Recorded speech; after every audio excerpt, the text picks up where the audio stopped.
प्रथम लागू दो चरण को, धनी है ना छोड़ायो खिन्न। लाख तली लालेड़िया मेरे जीव के यही जीवन। इन पांव तले पड़ी रहूं, इन पांव तले पड़ी रहूं। धनी नजर खोलो बातून, पलना बालू निरखूं नेत्रे मेरे जीव के यही जीवन। मेरे जीव के ही जीवन। बोलिए श्री श्यामा महारानी जी की जय। श्री प्राणनाथ प्यारे की जय। धाम के धनी की जय। श्री कृष्ण कन्हैया लाल की जय। श्री सद्गुरु महाराज की जय। सर्व सुंदर साथ की जय। अपना मन बुद्धि अपना सारा भाव एकत्र करके एकाग्र करके ध्यान पूर्वक चिंतन पूर्वक कल्पना पूर्वक कुछ क्षणों के लिए सिर्फ और सिर्फ श्री राज श्यामा जी के चरणार बिंद में लेकर के जाइए। क्योंकि ये चरण कैसे हैं कि सदा सुखदाई हैं। ऐसे उन चरणों को मूल मिलावा में जो नूर की चौकी पर वो चरणार बिंद जो पधराए हुए हैं, उन चरणों को कस करके पकड़ लीजिए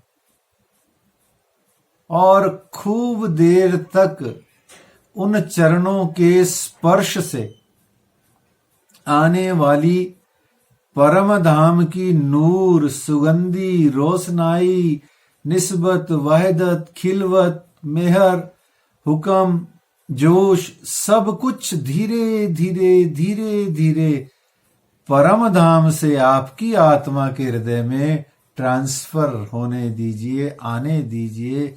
वो ज्यों-ज्यों आपके हृदय में आएंगी त्यों-त्यों आत्मा को यहाँ परम धाम का रंग चढ़ता जाएगा। वो परम धाम के रंग रस में रस मगन भई सो क्या गावे हो जाएगी। जब ये चरण राज्य के और हमारे आत्मा के हाथ जब अरस परस सरस सब एक रस हो जाएंगे, तो ऐसे नूरी चरणारविंद का हृदय में आने पर हमें निस्बत की पहचान होएगी। और ज्यों ही हमें संबंध मूल को समझ में आएगा, निस्बत समझ में रंचक मात्र आएगी, तो नयनों से जो नयन लगे हैं आत्मा के परमात्मा से, उनमें से कछु कछु इश्क प्रवाहित होने लग जाएगा। स्वतः ही मांगना भी नहीं पड़ेगा, कहना भी नहीं पड़ेगा। तो ये जो नूरी नजर नूरी नयनों में, हमारी नजर जो नूरी नजर में नूरी नयनों में लगी हुई है, लगा रखी है जो सुरता से, और ये जो चरणों को पकड़ रखा है, याद रखो सुंदर साथ, जागनी के ब्रह्मांड में यही प्राणाधार हैं, यही जीवनाधार हैं, मेरे जीव के यही जीवन है। इसीलिए सागर ग्रंथ के अंदर में छठे प्रकरण के अंतर्गत ये मंगलाचरण आता है कि प्रथम लागू दो चरण को, धनी ए न छोड़ाइयो किन्न। लांक तली लाल एड़ियां मेरे जीव के एही जीवन। ऐसी कृपामयी, करुणामयी, प्रेममयी, ज्ञानमयी, बस सब कुछ मई जो है, उनका नाम है श्री श्यामा जी महारानी जी। ये जो श्यामा जी महारानी जी हैं, ये दिव्य परम धाम में श्री राज श्यामा जी के रूप में, युगल स्वरूप के रूप में आप वहां विराजमान हैं और सद चिद आनंद, जो सचिदानंद परमात्मा का स्वरूप है, उसके अंतर्गत आप आनंद अंग से श्री राज्य की स्वरूपा हैं, राज्य का हृदय का स्वरूप है। यूं समझो राज्य का हृदय ही है। यूं समझो कि बस जो कुछ भी होता है हमारे शरीर में, इस संसार में, वो हृदय ही होता है, हार्ट ही होता है। तो श्यामा जी ही सब कुछ हैं, वो ही हृदय हैं। अब हृदय की गति बंद हो जाए, बाकी सारे अंग काम करते हो तो किस काम के, और बाकी अंग काम न करें तो इंसान बहुत दिन जीता रह सकता है, पर हृदय की गति बंद हो जाए, ब्लॉकेज हो जाए, इसमें कुछ गड़बड़ घोटाला हो जाए, दिल टूट जाए, मान लो, चलो बायोलॉजिकल फॉल्ट नहीं हो तो दिल टूट जाए तो भी जीना दूभर हो जाता है। ऐसे ही ये हृदय का अंग सबसे महत्वपूर्ण महिमावान है। और ये हृदय की स्वामिनी कौन है? अरे द्रवीभूत हो जाता है हृदय जैसे ही मुख से श्यामा निकलता है। ऐसा मन करता है कि बस या तो उड़ पहुंचूं मैं नूर के पार, या अपने घर को छोड़ पहुंच जाऊं मैं नदी किलकिला तीर पे, जहां मेरी रानी महारानी श्यामा रानी, बैजू रानी, राधे महारानी ने अपना चिरकाल के लिए हमारे वास्ते डेरा किया हुआ है। तो ऐसे में वो युगल स्वरूप श्री राज श्यामा जी, आनंद स्वरूपा, हृदय स्वरूपा, उनकी फिर हम क्या हैं? हृदयांश हैं, हृदय के अंश हैं। वो हमारी अंशी हैं, हम उनके हृदय के अंश हैं। वो हमारी अंगी हैं, हम उनके अंग हैं। श्री श्यामा जी ना अंग हो सुंदर साथ। तो ऐसी श्री श्यामा जी महारानी जी की जागनी के ब्रह्मांड में लीला महिमावान है, महत्वपूर्ण है, अगाध है, अकथनीय है, अवर्णनीय है, अगम्य है और अवर्ण्य है। किसी भी कीमत पर, किसी भी शब्द से उन श्री श्यामा जी की महिमा को, महात्म्य को वर्णित नहीं किया जा सकता है। महामती श्री लालदास जी महाराज अपनी श्री बीतक साहेब ग्रंथ के अंतर्गत कहते हैं, दूसरे ही प्रकरण में कहते हैं कि साल 990 मास नव हुए रसूल को जब, रूह अल्लाह मिसल गाजियों सैया उतरे तब। चौपाई थोड़ी सी उर्दू अरबी फारसी में है, कोई बात नहीं, हमें तो हिंदी अनुवाद करके समझनी है। यहां रूह अल्लाह किसे कहा गया और रूह किसे कहा गया, ये समझते हैं, फिर आगे बढ़ते हैं। रूह होती है अंगना, सखी, मोमिन, ब्रह्मशिष्ट, सुंदर साथ, ब्रह्मात्मा, ये रूह है। और रूह अल्लाह कौन? हम सब की पटरानी महारानी श्यामा रानी, उनको रूह अल्लाह कहते हैं। जो अल्लाह की रूह यानी कि श्री राज्य की जो अंगना है वो श्यामा जी हैं, और हम उन रूह अल्लाह की रूहें यानी कि राज्य की श्यामा जी और श्यामा जी की सब सुंदर साथ। तो ये प्रकार से जब ऐसे करके 990 मास, 9 मास और 990 वर्ष हो गए, यानी 1000 साल ऑलमोस्ट हो गए, 1000 में 10 वर्ष कम हो गए, तब विक्रमी संवत, इसको आप चाहें तो अंग्रेजी सन में भी इसको, किसी भी हिंदी तिथि को आप हिंदी से अंग्रेजी में और अंग्रेजी से हिंदी में निकाल सकते हैं। सिंपल सा फॉर्मूला है, हमेशा के लिए समझ लीजिए, सुंदर साथ के बहुत काम आएगा। क्योंकि जो हमारे नए नए बच्चे हैं जो सुन रहे हैं वाणी, अभी तक सुनते हैं, और नहीं भी सुनते तो कभी कभी कुछ हमारे बड़े बुजुर्गों से इंक्वायरी कर लेते हैं, भाई इसका क्या मतलब है, तो विक्रमी संवत क्या होता है, मतलब अभी क्या हो गया, इस समय क्या है, ऐसा बोल देते हैं। तो उस समय के लिए समझ लीजिए कि जो हिंदी का महीना होता, हिंदी का जो वर्ष है हमारा विक्रमी संवत, जो अभी शायद 30 या 31 मार्च को आने वाला है, उसके हिंदी वाले हमारे विक्रमी संवत में और अंग्रेजी वाले में 57 वर्ष का अंतर होता है। हिंदी वाला सीनियर है, हम सीनियर हैं, ऐसे समझ लो, अंग्रेज जूनियर हैं। विक्रमादित्य के राज से, यानी कि विक्रमादित्य का जो राज था वो ईसा मसीह के शुरुआत होने के 57 साल पहले था। हाल फिलहाल ईसा मसीह का 2025 चल रहा है, जिसे हम ईसवी सन या हम जिसे ईयर या जिसमें हमारी गणनाएं चलती हैं। अभी कौन सा सन है? 2025 है, तो ये ईसवी सन है, ईसा मसीह का सन है। इससे 57 साल पहले विक्रमादित्य का राज से उसका शाखा शुरू हुआ था। तो 1638 में यदि 57 घटाएंगे तो अंग्रेजी का आ जाएगा साल। तो 1638 में लालदास जी कहते हैं कि श्री श्यामा जी महारानी जी रू अल्लाह के संग में परम धाम की सारी सखियां इस धरा धाम पर प्रकट हुई, सो उतरी अरस अजीम से रूहें 12,000, साथ सेवक मलायक पावे दुनिया सब दीदार।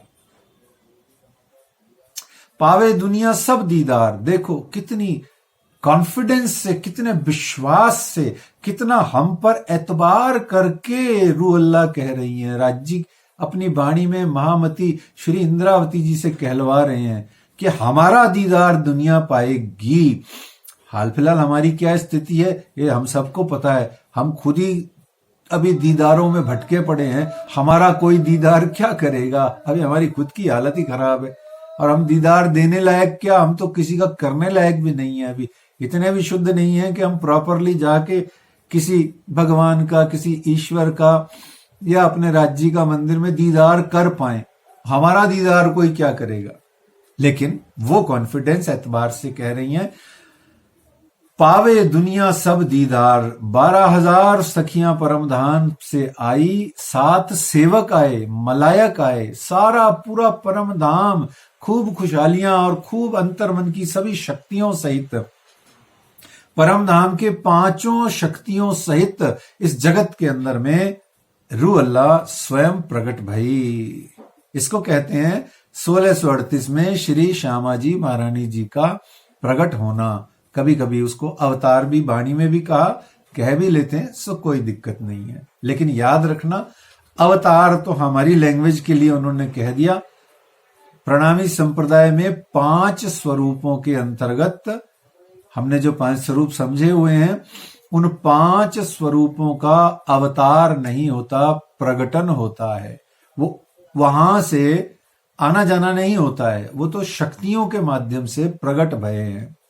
तो इस तरीके से 1638 में श्री श्यामा जी महारानी जी 12,000 सखियों के संग में प्रकट हुई इस संसार में। सबको पता है, कोई यहां कोई वहां, जुदे जुदे सब जगह नाम, वर्ण, रूप, भाषा, देश आदि इत्यादि के अंदर में सब की सब पूरे भारत देश के अंदर में कोई यहां कोई वहां, कोई कहीं कोई कहीं, कोई स्त्री कोई पुरुष, कोई बाल कोई वृद्ध, कोई कैसे में प्रकट हो गई। बस सब की सब आ गई और 1638 में श्री श्यामा जी महारानी जी इस जगत में आई। बस ये हमें मोटा याद रखना है।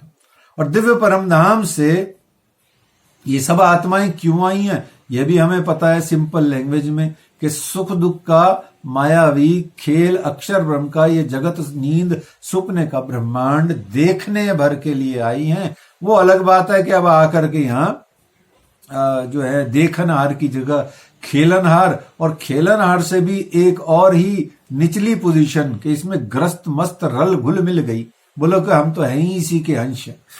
आज हमारी सबकी स्थिति यही है, कोई भी हो, वक्ता हो चाहे श्रोता हो, चाहे कोई कैसा ही रूप रंग भेष भाषा में हो, सबकी स्थिति ये है कि वो नख शिक माया के अंदर में सबके सब डूबे हुए हैं, कोई किसी प्रकार से, कोई किसी प्रकार से, कोई किसी प्रकार से।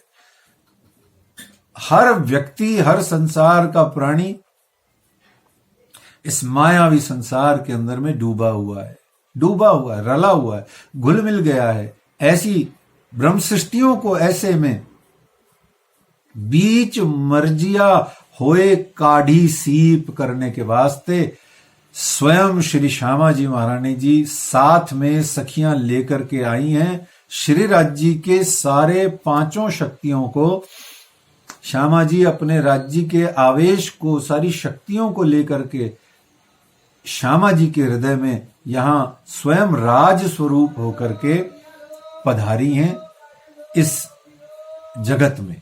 ये एक बात हुई। और जिन 12,000 सखियां जो यहां जागनी लीला के अंतर्गत पधारी हैं, जागनी लीला के 120 वर्ष कहे गए, जिन जागनी लीला के 120 वर्षों की जागनी लीला को संपन्न करने के वास्ते श्री श्यामा जी महारानी जी ने 5 महत्वपूर्ण महिमावान सखियों को चुना।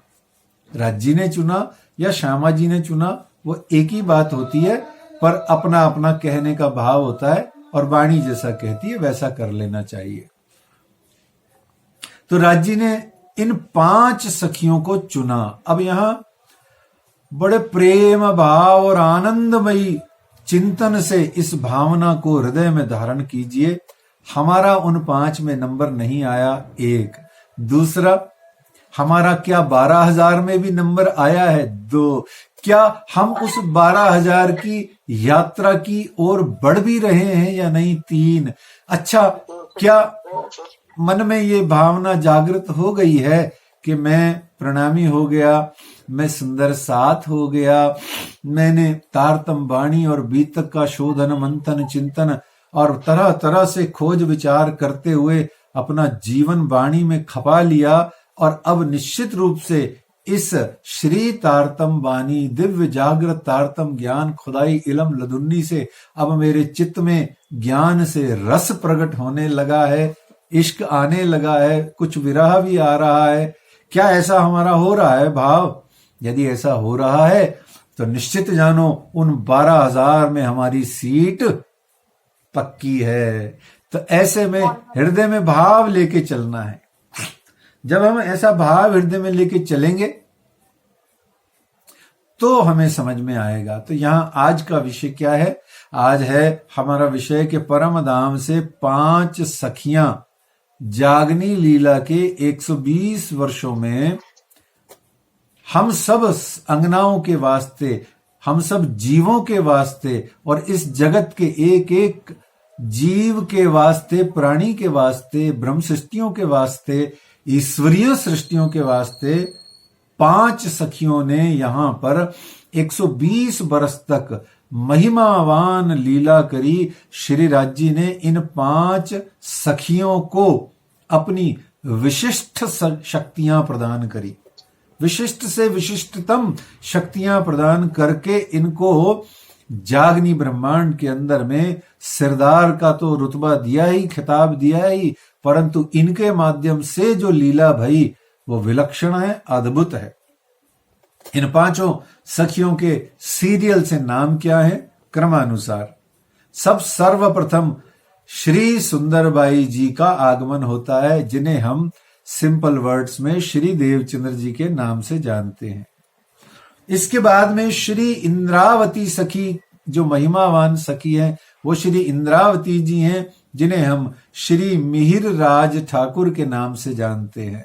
और इसके पश्चात श्री अमलावती सखी की महिमावान बीतक आती है, जिन्होंने अमलावती जी ने इस जगत के अंदर में 2 बार जन्म लेकर मनुष्य तन, स्त्री तन में जन्म लेकर के श्री मिहिर राज की अपने पति की सेवा का व्रत पूरा किया। पहला तन अमलावती जी द्वारा धारित पहला तन श्रीमती फूलबाई जी का और दूसरा तन श्रीमती तेज कंवर जी का। और फिर चौथी सखी का नाम है श्री आसबाई सखी। आसबाई सखी को हम बड़े साधारण शब्दों में श्री लक्ष्मण सेठ या श्री लालदास जी के नाम से हम परिचित हैं। और 5वीं सखी शाकुंडल सखी, जो कि नरवीर हिंद केसरी महाराजा छत्रसाल जी के नाम से हम जिन्हें जानते हैं। और आज इस जगत में धामी सुंदर साथ को छोड़ करके अथवा जो राजा राम भाई अग्रवाल और झांझन भाई भंडारी जी के परिवार के सुंदर साथ हैं, मूल उनके सुंदर साथ हैं, उन मूल भंडारी परिवार, माहेश्वरी परिवार को और अग्रवाल परिवार को छोड़ करके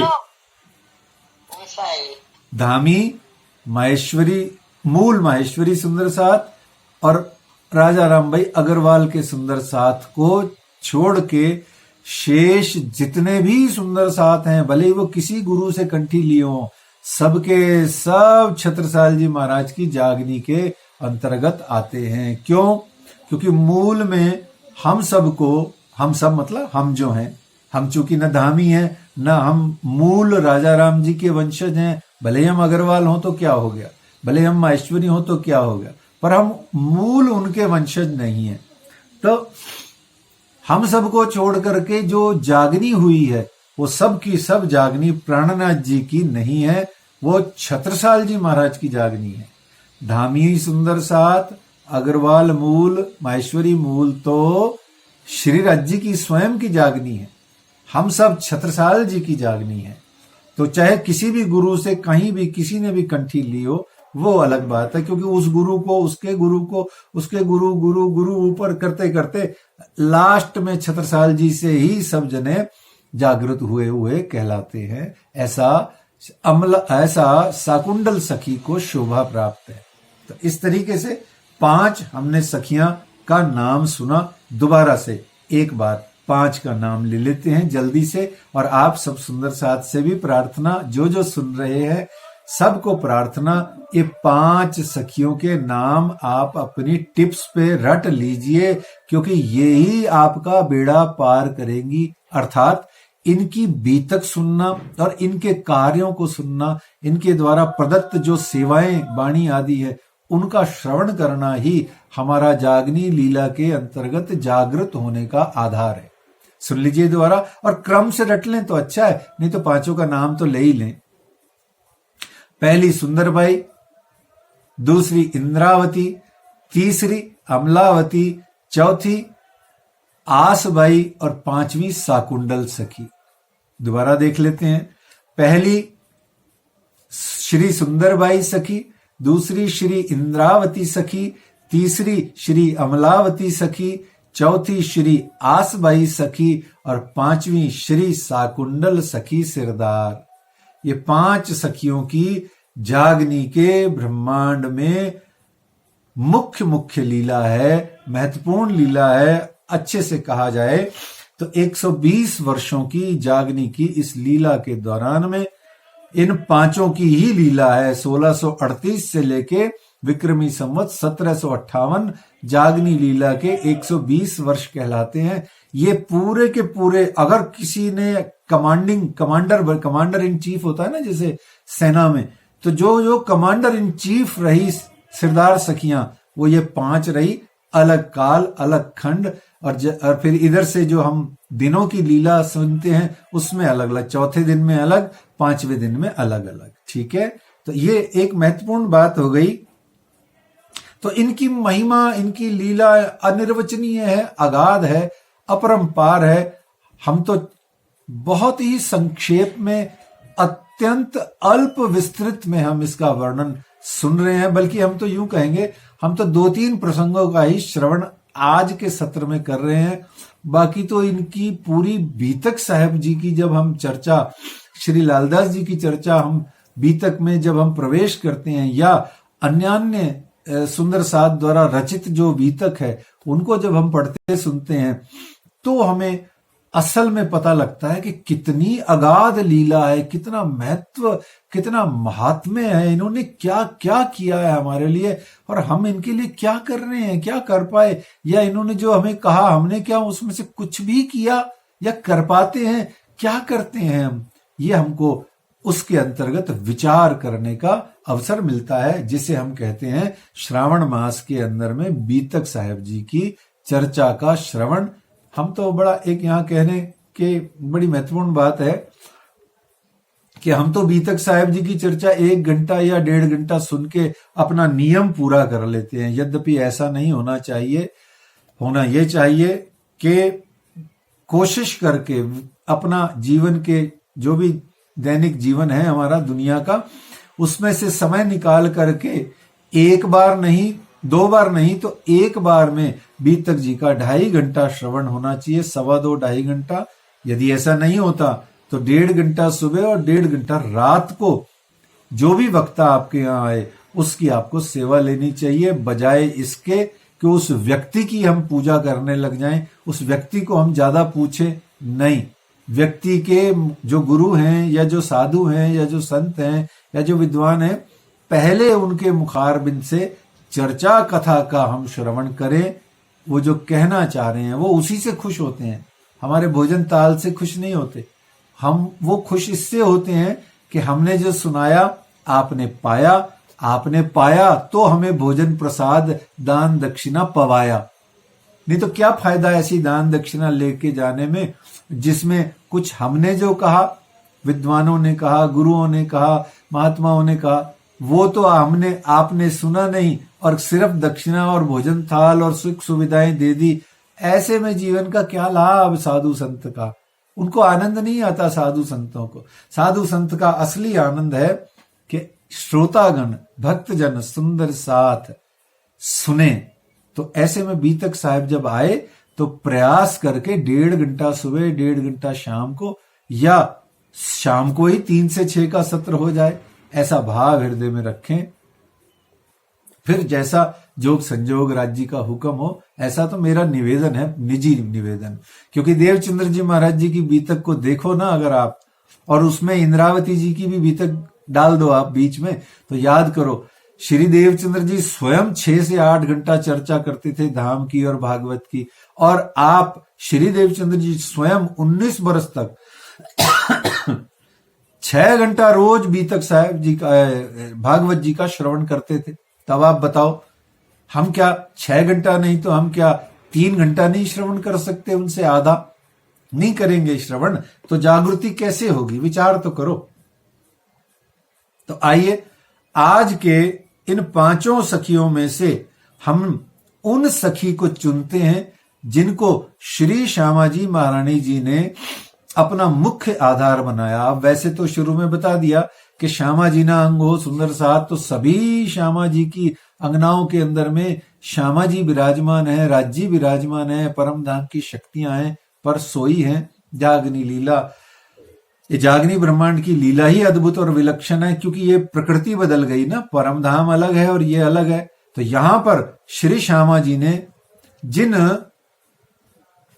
3 सखियों को, इन 5 में से जिन 3 सखियों को अपनी लीला का आधार बनाया, वो 3 सखियां हैं।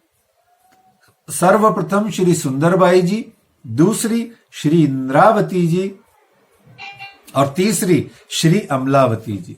तो 3 सखियों को आपने आधार बनाया। सुंदरबाई जी यानी देवचंद्र जी महाराज, इंद्रावती जी यानी श्री मिहिर राज ठाकुर, और श्री अमलावती जी अर्थात 2 तन में लीला श्रीमती फूलबाई जी और श्रीमती तेज कंवर जी। तो यूं तो हम देख ही चुके हैं कि सारी ही सखियां श्री श्यामा जी का अंग है, परंतु जागनी लीला है, इसका विविध लीलाओं का बहुत सारा आनंद है जो हमें प्राप्त करना है। तो आइए अमलावती जी की सखी, अमलावती सखी ने जिन्होंने इस संसार में, बार बार याद रखिए, 2 तन धारण करके लीला करी। पहला श्रीमती फूलबाई, दूसरा श्रीमती तेज कंवर। तो श्रीमती फूलबाई जी के रूप में आपकी लीला त्याग, समर्पण, श्रद्धा, इसकी पराकाष्ठा यानी कि अंतिम सीमा है, और हम सबको वो दर्शन कराती है। किसका दर्शन कराती है? कि समर्पण किसे कहते हैं, कुर्बानी किसे कहते हैं, अंगनाओं में जज्बा क्या होता है कुर्बानी का।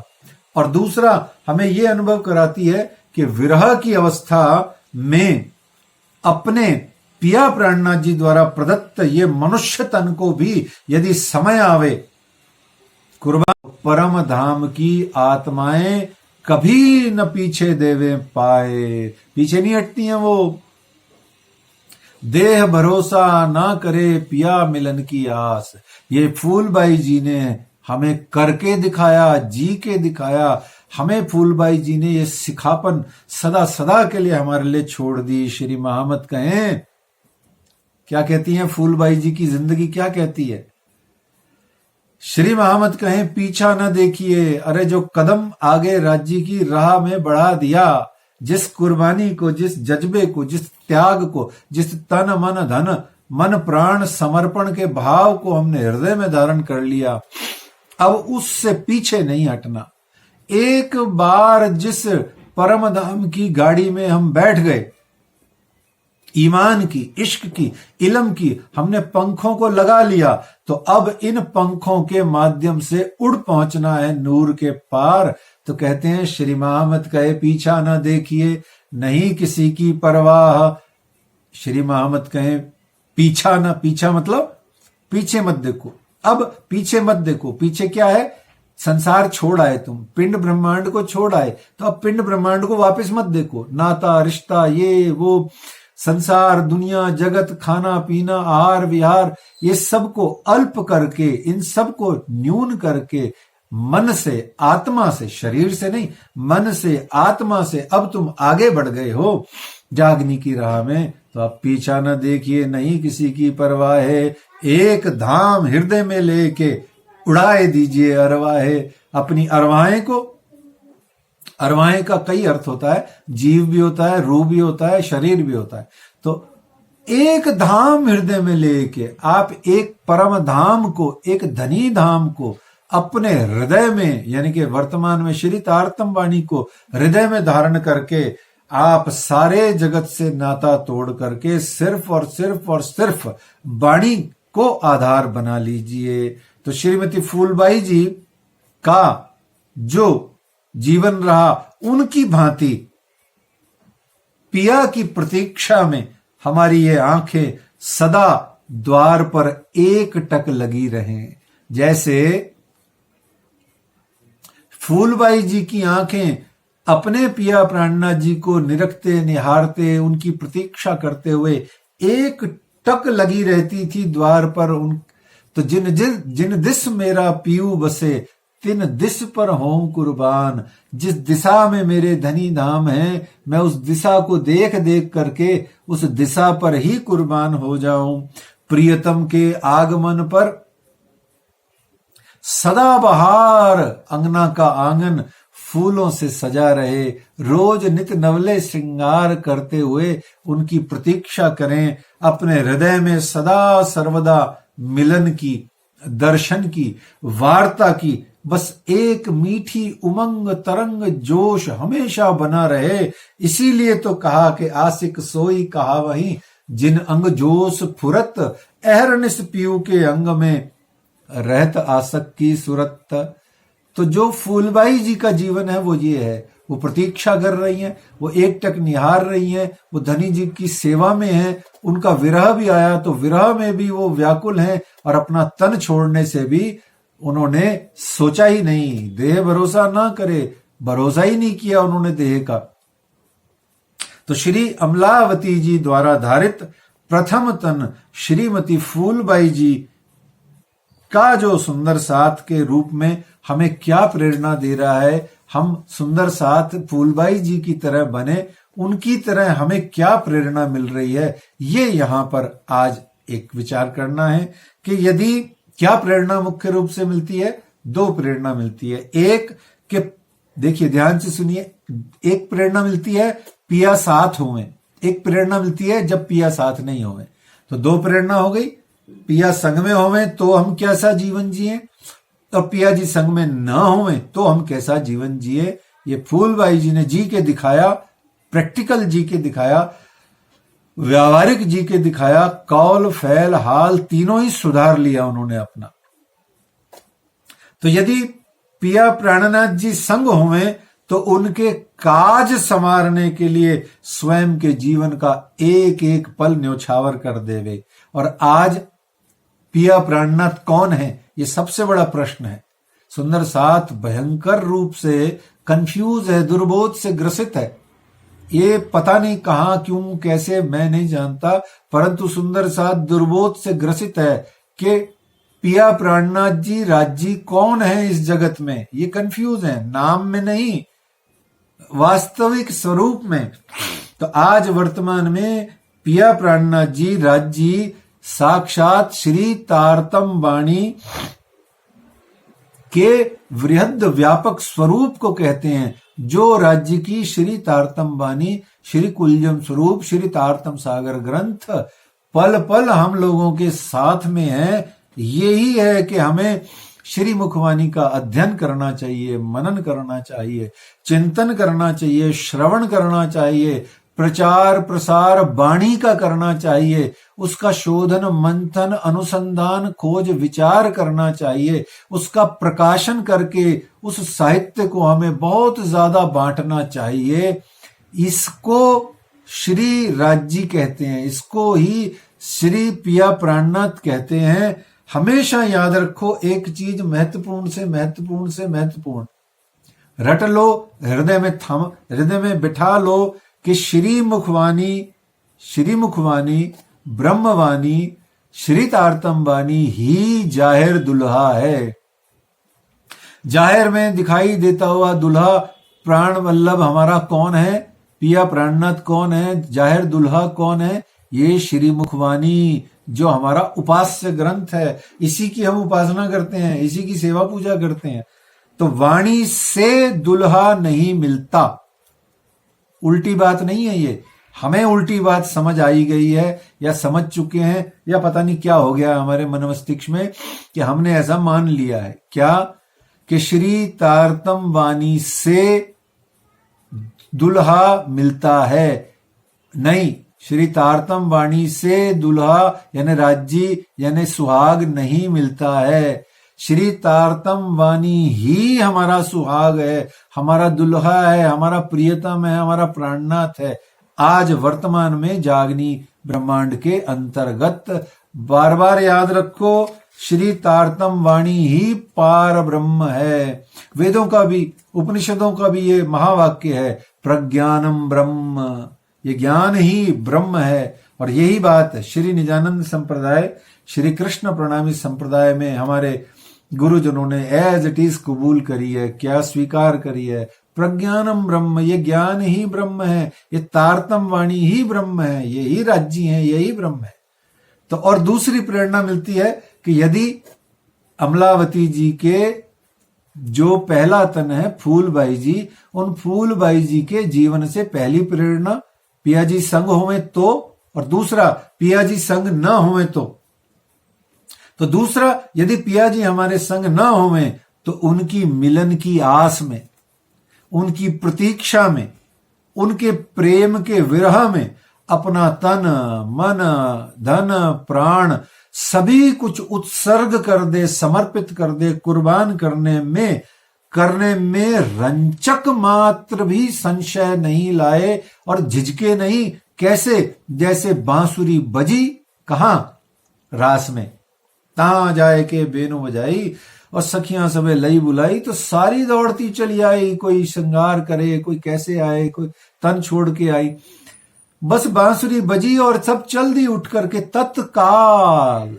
ऐसे ही विरह में, राज्य के विरह में, श्यामा जी के विरह में, उनके प्यार की प्रतीक्षा में अगर कुर्बान करना पड़े ये तन मन धन जीव को, तो तत्काल कर देवे, रंचक मात्र भी अपने आप को रोके नहीं। हालांकि राज्य हमसे कभी हमारा ये शरीर का और हमारा जीव का जीवन नहीं मांगते हैं, वो तो दाता है, सदा सुख दाता धामधनी है। पर ये आपके अंदर में, सुनने वाले के अंदर में, साधक में, सुंदर साथ में ये जज्बा होना चाहिए कि मैं कभी भी तत्काल धनी जी पर सब कुछ, एवरीथिंग, क्योंकि मेरा है क्या इस जगत में, सब आपका दिया हुआ है, तन मन धन सब आपका है। तो क्या कहती है वाणी कि मैं मेरे धनीय की चरण रेणु पर, मैं मेरे धनीय की चरण रेणु, चरणों की एक कणमात्र रेणु है ना, रज, एक रज मात्र पर भी कोट बेर वारों अपना, मैं अपना करोड़ों करोड़ों जन्मों का सब कुछ उन पे वार दूं। और कैसे? टूक टूक जुदा कर, टूक टूक करती हुई, टुकड़ा टुकड़ा करके अपने पिया प्राणनाथ पे यूं न्यौछावर कर दूं। जैसे मान लो शादी में हमारे को कितना भाव आता है, अपने बेटे की शादी देख के, उसको दूल्हा बना देख के कितना भाव आता है पिता को या चाचा को या माँ को। जिस नोटों की गड्डियों को हम थाम थाम के रखते हैं, वो नई नई गड्डी लाके बेटे पर फुर फुर वार देते हैं। करते हैं कि नहीं?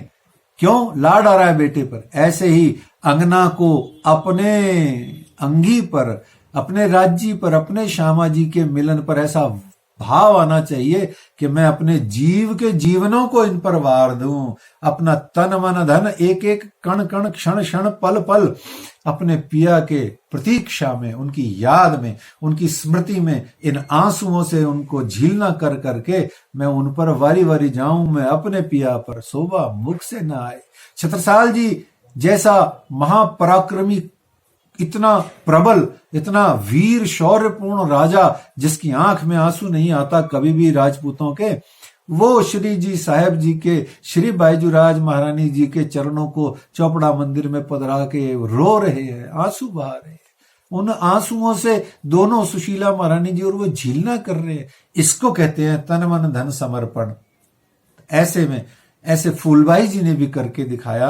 अनेक अनेक मोमिन है बीतक के अंदर में। हमने कभी उस स्टाइल से बीतक का श्रवण ही नहीं किया कि हमको क्या सिखापन मिलती है। बस हम तो गए, बैठे, सिस्टम बनाया, कहानी सुनी, 2 भजन 4 भजन गाए और लड्डू प्रसाद मेवा मिठाई करी, डांस वांस किया और घर आ गए। ये बीतक ऐसे नहीं है, भागवत जी की कथा ऐसे नहीं है। ये तो हमने पता नहीं क्या प्रथा सी बना ली है, अजीबो गरीब। ठीक है, राज्य मेहर करेंगे तो सब अच्छा हो जाएगा। तो इस तरीके से किरंतन ग्रंथ के अंदर में इसी बात को, फूलबाई जी की बात को, उनके जीवन को कैसे साकार किया, ये चौपाई हमें क्या प्रेरणा देती है। इस चौपाई को अगर हम फूलबाई जी के जीवन पे अप्लाई करें तो आता है, जो होए आत्म धाम की सो अपने समय पर, अपना सांच देखा वहीं भूले नहीं अवसर। अवसर नहीं भूलती है वो। तो श्रीमती फूलबाई जी ने उपरोक्त दोनों सिखापनों की राह पर चलकर दिखाया। और वास्तव में ये फूलबाई जी बाईजूराज तेज कुंवर ही हैं जो अपने पहले जन्म से जन्म लेकर के श्री राज्य को, श्री मिहिर राज जी को रिझा रही हैं। दोनों जन्मों में आप एक सुहागिन के रूप में रही हैं और अखंड सुहागिन की रीति को आपने निभाया है। अमलावती जी स्वयं साक्षात वैराग्य है। अमलावती सखी जी का पूरा जीवन, चाहे फूलबाई जी का हो, चाहे वो जीवन दोबारा तन में श्री तेज कुंवर जी का हो, दोनों ही जीवन का अर्थ अगर कोई एक शब्द में निकाला जाए तो उसको कहा गया वैराग्य।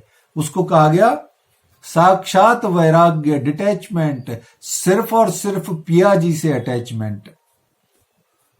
समर्पण, सेवा, वैराग्य, भक्ति और ज्ञान ही जिनके जीवन का आधार हो, इन्हीं को अंगना कहते हैं। यही सुंदर साथ है।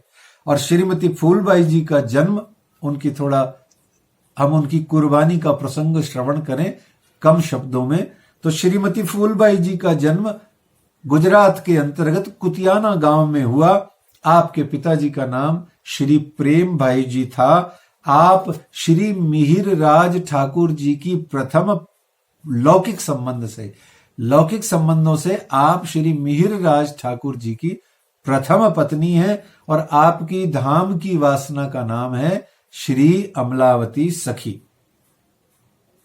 इनका प्रसंग बनता है कि जब आप श्री मिहिरराज जी जामनगर के अंदर में दीवान पद पर कार्यरत थे, तब श्री बिहारी जी गादी पर विराजमान थे और बिहारी जी ने 14 बंधेज यानी नियम, कड़े नियम बना रखे थे। उन 14 नियमों में से एक नियम तो बहुत ही क्रूर नियम था कि दिन में सुबह शाम 2 बार दर्शन करने आना अनिवार्य है। और कितने ही सुंदर साथ दूर दूर से 2 बार दर्शन करने आते थे, उनको बड़ा कष्ट होता था। इनमें से एक सुंदर साथ जो पास के गांव 2 कोस दूर से एक किसान सुंदर साथ जो आता था, वो नित्य प्रति सुबह शाम आता और दर्शन करता और जाता, आता और जाता। यूं उसका नियम था, क्योंकि वो श्री देवचंद्र जी महाराज जी द्वारा जागृत सुंदर साथ था। उसका नियम था कि आना, सुबह आना, शाम को आना, चर्चा सुनना, प्रसाद पाना, रात्रि को चर्चा सुनी हुई का श्रवण मनन करके चिंतन करके सोना, सुबह फिर उठना, फिर सुबह आना। और इस तरीके से वो सारा दिन इसी काम में लगता रहता था। क्योंकि निर्धन की संपत्ति तो क्या होता है, धर्म ही होता है। धनवानों के पास में बहुत तरीके हैं जीवन जीने के, टाइम पास करने के। किट्टी पार्टी है, क्लब है, टूरिंग है, गेम्स हैं, दुनिया भर के उनके पास में विकल्प हैं। पर गरीब के पास में, निर्धन के पास में सिर्फ और सिर्फ धर्म गुरुओं की चर्चा सुनना, उनके शरण में जाना, उनके दर्शन पाना, भगवान के दर्शन पाना, मंदिर जाना, चरणामृत प्रसाद ग्रहण करना और धर्म ग्रंथों का श्रवण करना ही निर्धन की संपत्ति होती है। इसीलिए गरीबों के साथ में ही प्राय प्राय राज्य और भगवान रहते हैं। राज्य ने वाणी में कहा भी है, रब न रखे किसी का गुमान, वो तो गरीबों पर मेहरबान। तो ऐसे दिन में 2 बार पैदल आना जाना उसको बहुत भारी पड़ रहा था। खेती मजदूरी करना बिल्कुल ही बंद हो गया। वो भूखों मरने लगा, उसका परिवार भूखों मरने लगा। इसलिए जाकर के उसने बिहारी जी के चरणों में निवेदन किया कि मुझे दिन में 1 बार दर्शन की छूट दीजिए। उसने बिहारी जी को कहा कि मुझे 1 बार दर्शन की छूट दीजिए। अहंकारी मनुष्य जो होता है वो बात न मानने पर तत्काल भड़क उठता है, और फिर सामने अगर गरीब हो, निर्धन हो, हमसे हमसे कमजोर हो, तो फिर उस पर अत्याचार करने का भी वो मजा लेता है। बस तुरंत प्रभाव से वो बोल उठे कि तुम्हें 2 बार तो क्या, जाओ 1 बार के दर्शन से भी छुटकारा देके तुम्हें आज से निष्कासित किया जाता है। वो सुंदर साथ 9 दिनों तक, 9 डेज तक वहां द्वार पर, बिहारी जी के द्वार पर भिखारियों की भांति पड़ा रहा, भूखा पड़ा रहा। सिर्फ जल पे उसने जीवन जिया, पर किसी को करुणा न आई, बल्कि आने जाने वाले उस गरीब का उपहास उड़ाने लगे।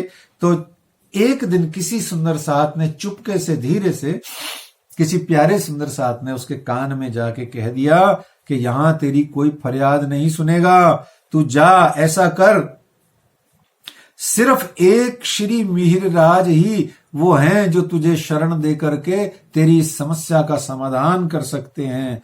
वो उठा, दौड़ा, तत्काल उठा। मिहिरराज का नाम कान में आते ही वो वहां से उठा, तत्काल दौड़ा, श्री मिहिरराज जी के घर गया, उनकी सीढ़ियों पर जाकर के पुकारने लगा, हे मिहिरराज, हे मिहिरराज, मेरी रक्षा करो, आप ही तो हैं श्री राज, आप नहीं तो मुझे कौन उबारेगा। मुझे सुंदर साथ बना के अब मुझे सुंदर साथ से काढ़ो मत, निकालो मत, मुझे भी परम धाम जाना है, मेरे को भी सदगुरु का ज्ञान चाहिए, मुझे भी आपका आशीर्वाद चाहिए। तरह तरह से वो पुकारने लगा। श्री मिहिरराज घर पे नहीं थे, ऑफिस गए हुए थे।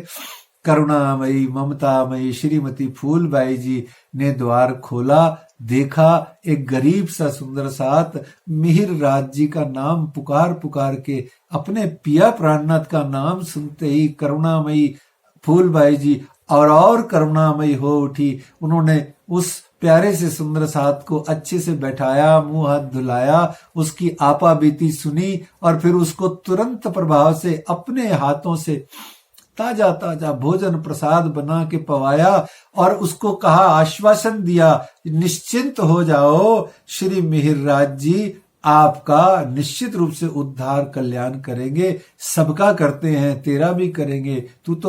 वो तो बिना मांगे ही देते हैं, तू तो मांगने आ गया तो तुझे तो जरूर ही मिलेगा, ऐसा आश्वासन दिया। लेकिन कुटिल बिहारी जी की जो कुटिलता है वो क्या है कि उनके जासूस, उनके जो खबरी हैं वो तो फैले हुए हैं चारों तरफ, मिहिरराज से तो वैसे भी ईर्ष्या बहुत है। तो तत्काल प्रभाव से उनके जासूसों ने जाके मिहिरराज जी के घर की खबर दे दी कि फूलबाई जी ने उस सुंदर साथ को आश्रय दिया है। तो फूलबाई जी ने उस सुंदर साथ को आश्रय दिया है तो बिहारी जी ने तुरंत कहलवा दिया, आज से फूलबाई जी निष्कासित।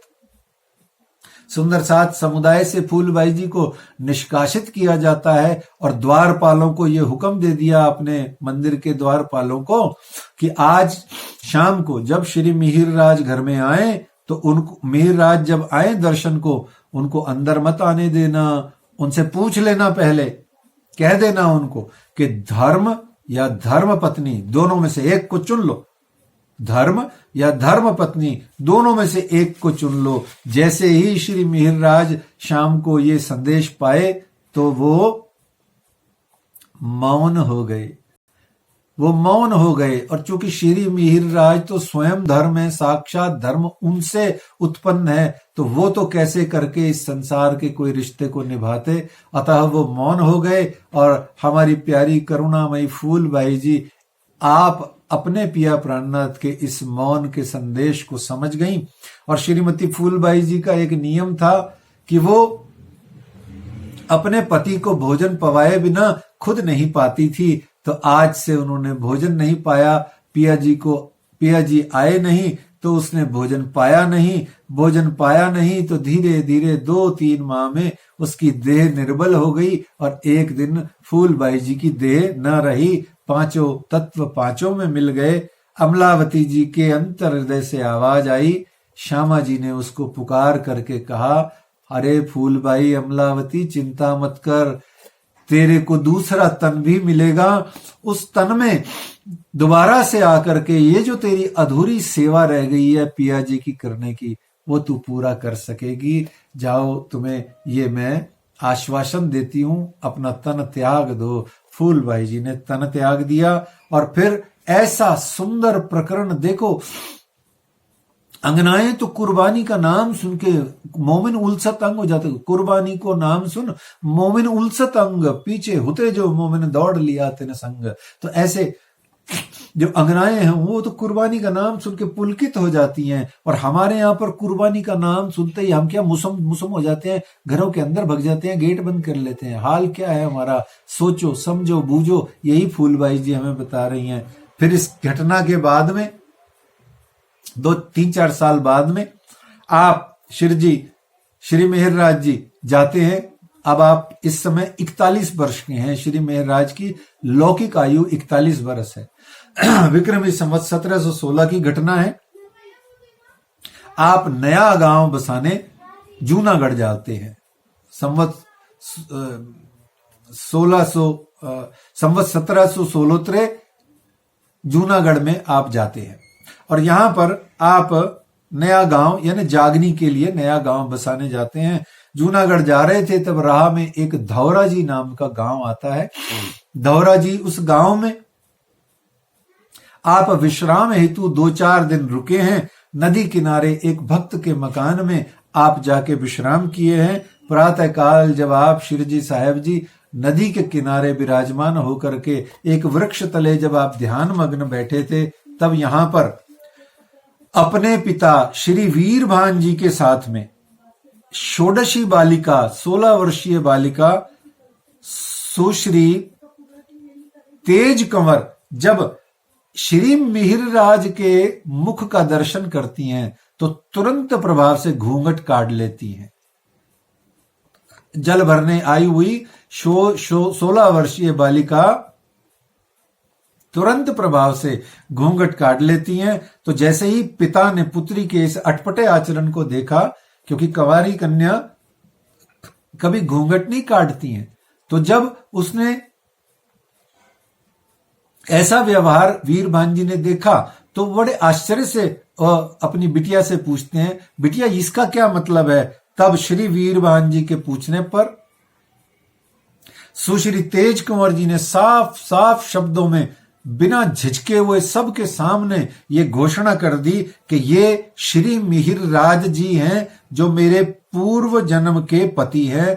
भले ही आप जाकर के इनसे पूछ लीजिए कि इनका नाम श्री मिहिर राज है और इनकी प्रथम पत्नी यानी श्रीमती फूलबाई जी इनका नाम है, जो मैं ही हूं, और इनकी धाम वासना का नाम है श्री अमलावती जी। और पूरे परिवार की डिटेल दे करके और कुर्बानी का जो प्रसंग है वो एज इट इज सुना करके जब तथ्यों को मिलाया तो सब आश्चर्य से चकित हो गए और सुश्री तेज कुंवर जी के सद्भाग्य की प्रशंसा करने लगे कि आहा आहा, परम धाम का निज मूल पति आज इस संसार में भी बन गया तेरा पति। तो तेज कुंवर जी का भाग्य इतना जागा कि तुरंत प्रभाव से आपका श्री मिहिर राज जी से लौकिक दृष्टि से विवाह हुआ। और विवाह होकर के आप याद रखिए, श्री मिहिर राज लौकिक दृष्टि से 41 बरस के हैं, आप श्री बाईजूराज तेज कुंवर जी 16 बरस की हैं। 25 बरस का आप दोनों में अंतर है, क्योंकि ये लौकिक कहने को विवाह है विवाह कुछ नहीं। देख लेना, न फूलबाई जी को आपने मेहराज ने गृहस्थ धर्म के आधार पे हाथ लगाया, न इनको भी जीवन भर हाथ लगाया। क्यों? लीला तो करने आए हैं, परम धाम की घर गृहस्थी चलाने नहीं आए हैं। तो इस तरीके से अमलावती सखी ने पिया प्राणनाथ जी का शुरू से लेकर आखिर तक साथ निभाया। इस प्रकार से मानवीय जीवन में इतने इतने कष्ट, विघ्न, बाधाओं को श्री तेज कुंवर जी ने पूरे अपने आखिरी सांस तक श्री राज्य के लिए सहन किया। सैकड़ों विघ्न बाधाओं को आने पर भी श्री प्राणनाथ निज मूल पति श्री मिहिर राज सुनाम की सेवा को, उनके ध्यान को, उनकी सुरता को भंग नहीं होने दिया। और एक सांची सहधर्मिणी के रूप में उन्होंने अपना जीवन, अमलावती जी ने फूलबाई के रूप में भी और दोबारा तेज कुंवर जी के रूप में भी निभाया। जैसे यूं तो जागनी लीला में आप पल पल उनके साथ रही हैं, परंतु मुख्य रूप से अगर उनका एक दो प्रसंग का बात किया जाए तो गुजरात में जब श्री मिहिर राज को फांसी की सजा हो गई, कैद हो गई, तो आप कांजी भाई के साथ मिलकर के आपने योजना बनाई, वहां पर वस्त्रों का आदान प्रदान, रूप स्वरूप का आदान प्रदान करके श्री मिहिर राज जी को बाहर निकाला। ये योजना बाईजूराज ने बनाई और कांजी भाई ने अपना जज्बा दिखाया कुर्बान होने का। फिर जागनी लीला में इस प्रकार पूरा जीवन आपने निभाया। एक सबसे महत्वपूर्ण प्रसंग जो बनता है वो ये है कि विक्रमी संवत 1722 को दीव बंदर से आप स्वयं अपहरण हो गया आपका, और 1728 में आप जाकर के भैरव ठाकुर जी के यहाँ 6 वर्ष बाद आप मिली। तो बाईजूराज जी का पूरा जीवन, वैसे तो 6 वर्ष तो सीधे सीधे, पर आप पूरा जीवन उनका देखो। जब आप 16 वर्ष से लेके बाईजूराज जी का लौकिक जीवन 50 साल की आयु तक रहा। 1700 में जन्म, 1750 में आपका जो है आप हमारे नूरी तन से विराजमान हुई। तो आप देखो कि इसमें पूरा का पूरा समय सिर्फ अंतराय, जुदागी, कष्ट, पीड़ा, लीला में नित साथ रहते हुए आप श्री जी की सेवा करना। और ऐसा जबरदस्त ये 6 वर्ष का कार्यकाल कि आपने अपना अपहरण करा करके, अपने आप को अपहरित करा के, अंधकार में रख के न जाने कितने कितने सैकड़ों सुंदर साथ को श्री जी साहेब जी के हाथों से आत्म जागृत कराया। खुद पिया से दूर होके सारी अन्य सखियों को पिया से मिलाया। कोई कर सकता है? हम भी नहीं करें। हमको कहें पिया आए दर्शन दे, क्या तेरे को दर्शन नहीं देता? नोटिस आ जाए कि तेरे को दर्शन नहीं देता, तेरे कारण से 500 को दर्शन मिलना पॉसिबल हो रहा है, लेकिन तेरे को न दूंगा, तो हम क्या कहेंगे? राज जी रहने ही दो, आप तो मुझे ही दे दो दर्शन।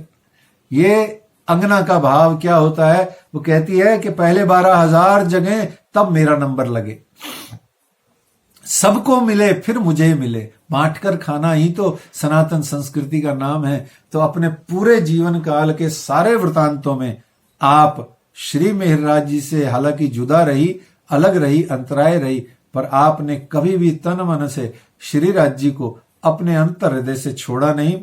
फिर हमने मंदसौर में देखा, निर्गुण फकीरी भेष में देखा, कैसे टुकड़े प्रसंग में आप देखो उनकी देख रेख में कितना सुंदर साथ भोजन प्रसाद पाता, एक एक को पाता। फिर 1740 में आप पहुंचती हैं पन्ना जी में। छत्रसाल जी आपको देखते ही कहते हैं, श्री ठकुरानी जी सखियन सुधा वाला लईने संग पधारे, त्रिगुण फांस के फंद पड़े थे सो फंदा निर्वारे। तो ऐसे में आपकी चौपड़ा मंदिर में छत्रसाल जी और सुशीला महारानी जी आरती उतारती हैं, मंजली रानी। और क्या कहते हैं छत्रसाल जी यहां पर उद्घोष कर देते हैं कि श्री ठकुरानी जी संग ले। श्री ठकुरानी जी यानी कि अमलावती जी, यानी श्यामा जी, यानी श्री बाईजू राज तेज कंवर जी को संग ले। पधारे मेरे घर कौन? राज जी स्वयं मेरे घर पधारे, श्री पिया प्राणनाथ जी पधारे। तो कहते हैं छत्रसाल जी, श्री ठकुरानी जी संग ले, पधारे मेरे घर, और जुगल धनी बिना तुम्हें कोई और देखे, सो नहीं मिसल मातबर। जो राज्य के बिना आपको, श्यामा जी के स्वरूप के बिना, यानी कि श्री बाईजूराज को श्यामा और प्राणनाथ जी को राज्य के अलावा किसी और रूप में जो कोई भी देखता है, वो न जाने कौन है, मुझे नहीं पता, पर वो धर्म पर कुर्बान होने वाला सुंदर साथ प्रणामी नहीं है वो। इस तरीके से छत्रसाल जी की यह घोषणा हुई। अष्टप्रहर सेवा में आपकी सेवाएं अपरंपार है। और फिर 1750 में बैसाख सुदी अष्टमी, जीत चली सब साथ में, सब धन धन कहें अब। ऐसे में सदा सुहागन, परमधाम में भी सदा सुहागन, इस जागनी ब्रह्मांड में दो दो तन धारण करके भी लौकिक दृष्टि से भी सदा सुहागन हमारी श्री बाईजूराज राधे श्यामा महारानी जी आज भी नदी किलकिला तीर श्री 5 पद्मावतीपुरी धाम पन्ना जी के अंतर्गत हमारी प्रतीक्षा में, हमारे प्यार में वो चिरकाल के लिए नूरी तन से विराजमान है। हम जाएं, दर्शन पाएं, उनका आशीर्वाद लें, उनसे हम तारतम वाणी का आशीर्वाद लें, अपने तन मन को, अपने जीवन को, लौकिक जीवन को और अपने पारलौकिक जीवन को धन्य करें। बोलो श्री श्यामा महारानी जी की जय, श्री प्राणनाथ प्यारे की जय। प्रणाम महाराज जी।